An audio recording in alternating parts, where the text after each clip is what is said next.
Good morning to all of you.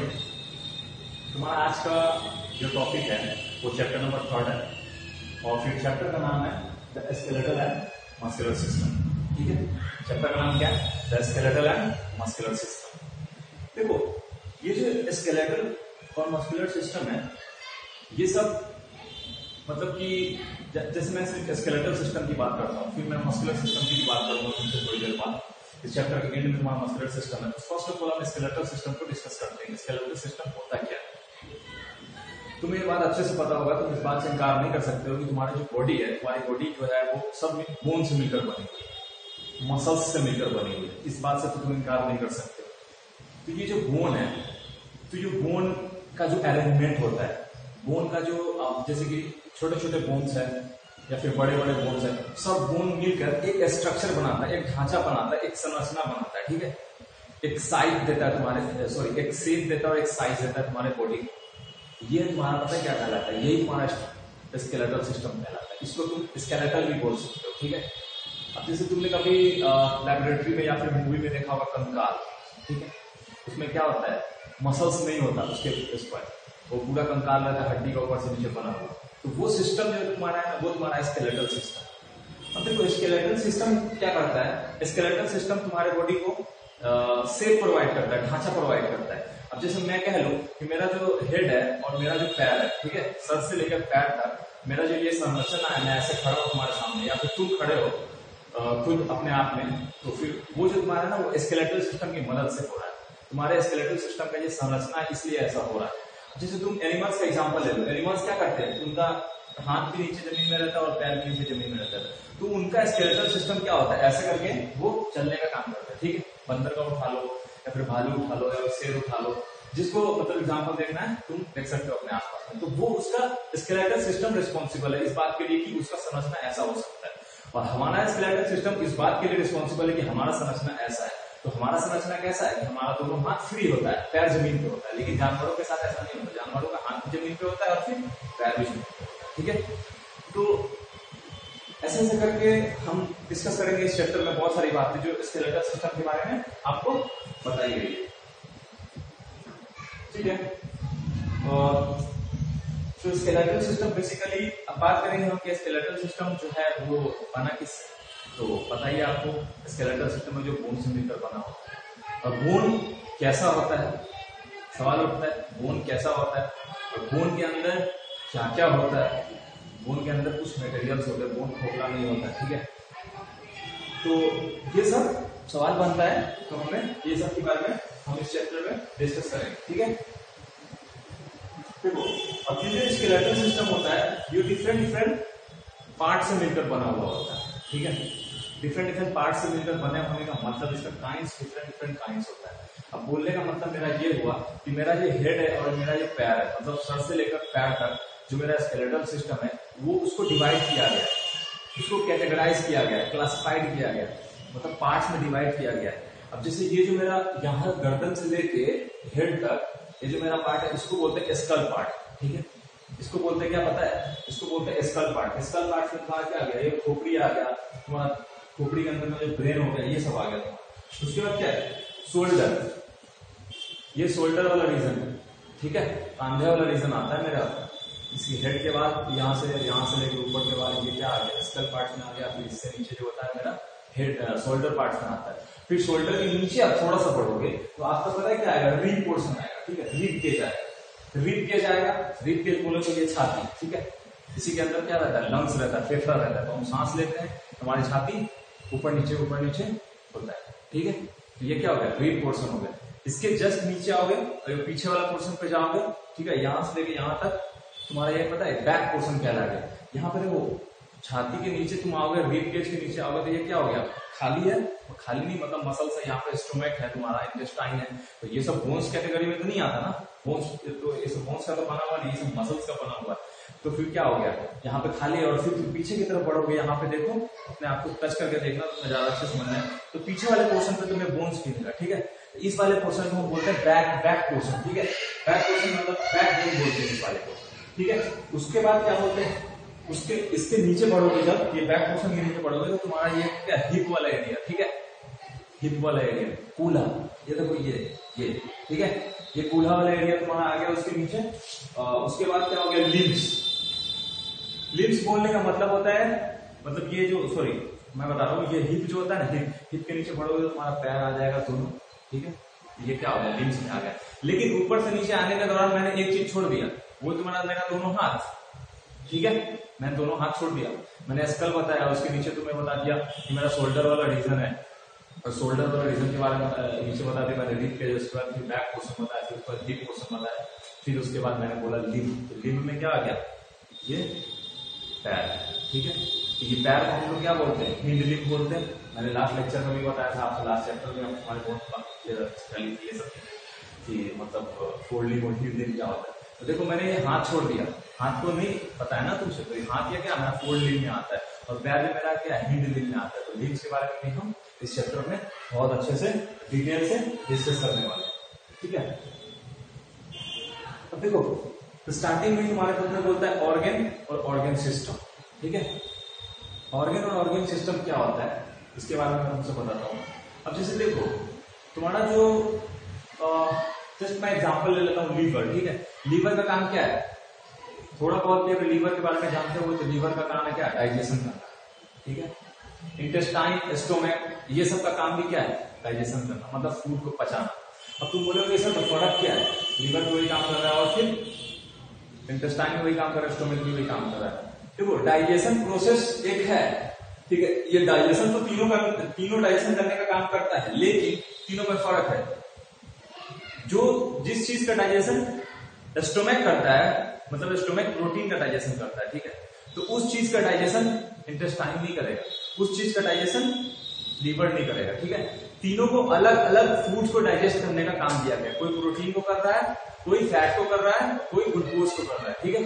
तीनों का अलग अलग काम दिया गया है, लेकिन तीनों का काम ओवरऑल देखें हम तो क्या हो गया, ये तीनों क्या करता है, डाइजेशन करने का काम करता है, ठीक है। अब देखो मैं ऑर्गन बता रहा था तुमसे, तो ऑर्गन क्या होगा, एक लीवर तुम्हारा ऑर्गन है, एक स्टोमक तुम्हारा ऑर्गन है, और एक इंटेस्टाइन तुम्हारा ऑर्गन है। ये तीनों ऑर्गन है, लेकिन तीनों का काम क्या है, डाइजेशन करने का। तो क्या हम इन तीनों ऑर्गन को मिलाकर बोल सकते हैं कि ये तीनों मिलकर डाइजेशन करता है या फिर डाइजेस्टिव सिस्टम बनाता है, ठीक है। डाइजेशन करता है या फिर डाइजेस्टिव सिस्टम बनाता है। तो वैसे ही हम इस ऑर्गन को बोल सकते हैं कि ये ऑर्गन है, लेकिन ये तीनों ऑर्गन मिलकर एक ऑर्गन सिस्टम बनाता है, और यही ऑर्गन सिस्टम मिलकर टोटल कंप्लीट क्या करता है, डाइजेशन करने का काम करता है। तो हमारा जो डाइजेस्टिव सिस्टम बनता है, और फिर हमारे फूड का पाचन होता है हमारे शरीर के अंदर, ठीक है। तो ये तुम्हारा ऑर्गन है, और ऑर्गन सिस्टम में फर्क है, मतलब ये डिफरेंस मैंने बताया, ऑर्गन और ऑर्गन सिस्टम में डिफरेंस क्या होता है। अच्छा देखो, मैं बहुत सारी बातें इस वाले लेक्चर, मतलब बहुत सारा जो तुम्हारे बुक में हिंट्स दिया हुआ है या फिर लिखा हुआ है, उसको मैं एक्सप्लेन कर रहा हूँ, ठीक है। नेक्स्ट क्लास में मैं लिखाऊंगा, बहुत कुछ लिखाऊंगा, ठीक है।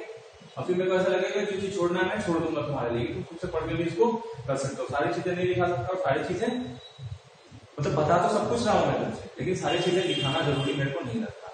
चलो ठीक है, फिर भी तुम मेरे पढ़ाने के बाद, मेरा बात सुनने के बाद तुम जाकर अपना बुक को एक बार स्टडी करना, रीड करना बहुत अच्छे से, ठीक है। अब देखो अगला बोलता है तुमसे ज्वाइंट्स, ठीक है। ज्वाइंट्स के बारे में अब देखो ज्वाइंट्स क्या होता है। अब देखो बोन्स, बहुत सारे बोन से मिलकर तुम्हारा स्केलेटल सिस्टम बना हुआ है ऊपर से नीचे, ठीक है। कोई छोटा बोन है, कोई बड़ा बोन है, लेकिन क्या तुम ऐसा कह सकते हो, या फिर मैं क्या ऐसा कह सकता हूं कि केवल एक ही बोन है हमारे पूरे बॉडी में, स्केलेटल सिस्टम में जो केवल एक ही बोन है जो कि जिससे हमारा स्केलेटल सिस्टम तैयार होता है? नहीं, बिल्कुल नहीं कह सकते हो। बहुत टाइप के बोन्स हैं, छोटे बोन्स भी हैं, बड़े बोन्स भी हैं। अगर बहुत टाइप के बोन्स हैं हमारे स्केलेटल सिस्टम के अंदर में, तो वो सब बोन्स कहीं ना कहीं से एक दूसरे से अटैच्ड होंगे, कहीं ना कहीं एक दूसरे से मिलते होंगे, ठीक है। तो वैसा वाला रीजन, वैसा वाला एरिया, वैसा वाला क्षेत्र, ठीक है, वैसा वाला पोर्शन, वैसा वाला पार्ट्स हमारे स्केलेटल सिस्टम के अंदर जहां पे दो बोन्स मिलने का काम करता है, ठीक है, जहां पे दो बोन्स मिलने का काम करता है, जहां पे दो बोन्स मिला हुआ हमें दिखता है, उस वाले एरिया को हम पता है, इस वाले रीजन को हम क्या बोलते हैं, ये ज्वाइंट रीजन है। यहाँ पे एक ज्वाइंट है। अब जैसे मैं हाथ का एग्जांपल लेता हूँ, देखो ये मेरा यहां से लेके यहां तक एक बोन हो गया, फिर यहां से लेके यहां तक एक बोन हो गया। ये दोनों बोन यहां पे मिलता है एल्बो पे मेरे, तो एल्बो पता है क्या हुआ, एक ज्वाइंट हो गया, ठीक है। अभी आगे पढ़ाएंगे ना ज्वाइंट टॉपिक स्पेशल डाल के, तो हर एक ज्वाइंट के बारे में हम डिटेल में बात करेंगे कि हमारे बॉडी के अंदर, हमारे स्केलेटल सिस्टम के अंदर ज्वाइंट कहां कहां पे है, ठीक है। तो क्या बोला मैंने कि जो दो बोन्स जहां पे मिलते हैं स्केलेटल सिस्टम के अंदर में, चाहे वो छोटे बोन्स बड़े बोन से मिल रहा हो या फिर बड़े बड़े दो बोन्स एक साथ मिल रहे हो या फिर छोटे छोटे एक साथ मिल रहे हैं, जो भी कंडीशन हो उस वाले एरिया को हम बोलते हैं कि यहाँ पे एक ज्वाइंट है।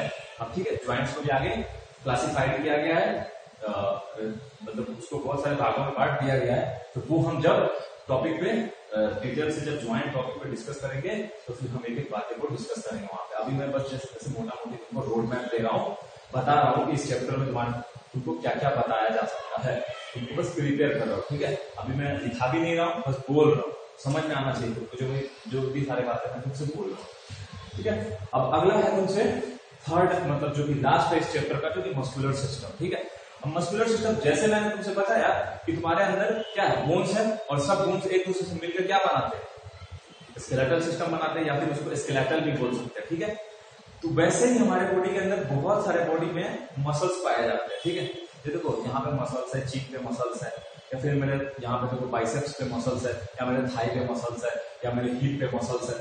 तुम देख सकते हो हमारे बॉडी के अंदर डिफरेंट डिफरेंट जगह पे मसल्स पाए जा सकते हैं।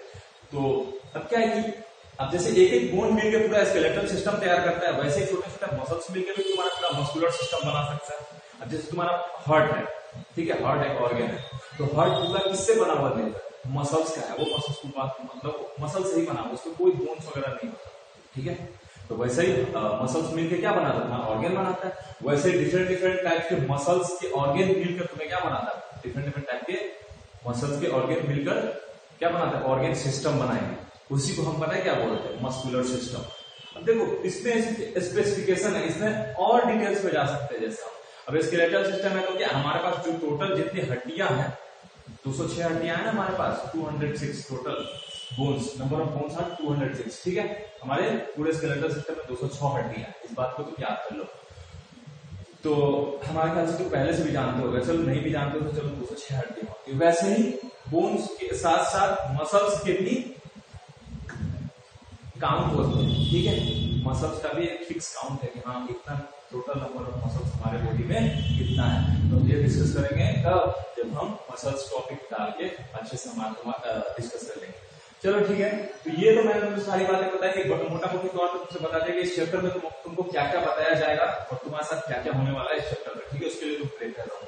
तो अभी इतनी सारी बातें मैंने कह दी, थोड़ा सा मैं कुछ लिख देता हूँ तुम्हें हिंट्स के तौर पे, और फिर कल से हम क्या करेंगे, वहां पे से बिल्कुल टॉपिक बाय टॉपिक एक एक चीज को डिटेल से डील करेंगे। ठीक है, तो मैं स्केलेटल सिस्टम का डेफिनेशन लिख देता हूँ कि स्केलेटल सिस्टम कहना क्या जाता है।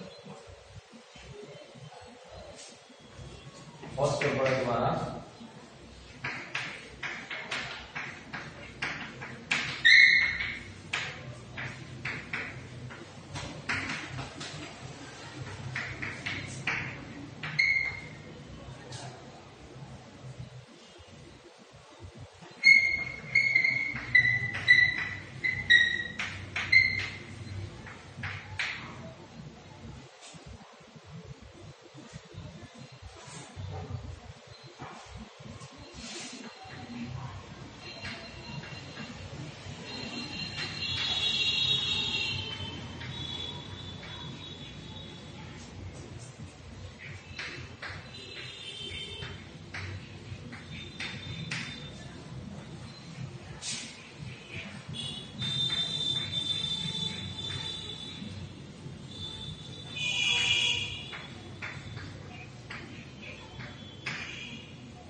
देखो मैंने क्या बोला, मैंने क्या लिखा, all bones join together to form a framework called skeletal system. देखो सारे बोन्स जो है वो ज्वाइन टुगेदर एक दूसरे से मतलब अटैच होते हैं, ज्वाइंट होते हैं, साथ में आते हैं सब बोन्स को मिलकर, और फिर तुम्हारा एक फ्रेमवर्क, संरचना, एक ढांचा तुम्हारा तैयार होता है, एक शेप और साइज तुम्हारा तैयार होता है, एक आकृति तुम्हारा तैयार होता है कि तुम देखने में कैसे रहोगे।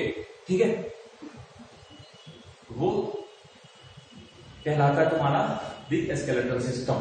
चलो आज का सेशन मैं यही वेट करता हूँ, और नेक्स्ट डे मैं जब आऊंगा, नेक्स्ट सेशन स्टार्ट करेंगे, तो फिर ये जो स्केलेटल सिस्टम है इसको अच्छे से डील करेंगे, और भी बहुत सारी बातें इस पर बच गई है जो कि हम नेक्स्ट क्लास में डिस्कस करेंगे। तब तक के लिए आप क्या करेंगे, जितने वक्त मैं लेक्चर में जितनी बातें बता रहा हूँ सबको तुम आराम से ध्यान से सुनना, तुम्हें बहुत हद तक सारी बातें समझ में आ जाएंगी, और फिर तुम एक बार बुक्स को पढ़ लेना। ठीक है, स्केलेटल सिस्टम को ही पढ़ना, फिर मैं कल पढ़ाऊंगा तो खुद तुम्हें और अच्छे से चीजें समझ में आएगी, सारा चीज वन बाय वन क्लियर हो जाए। चलो, थैंक यू वेरी मच।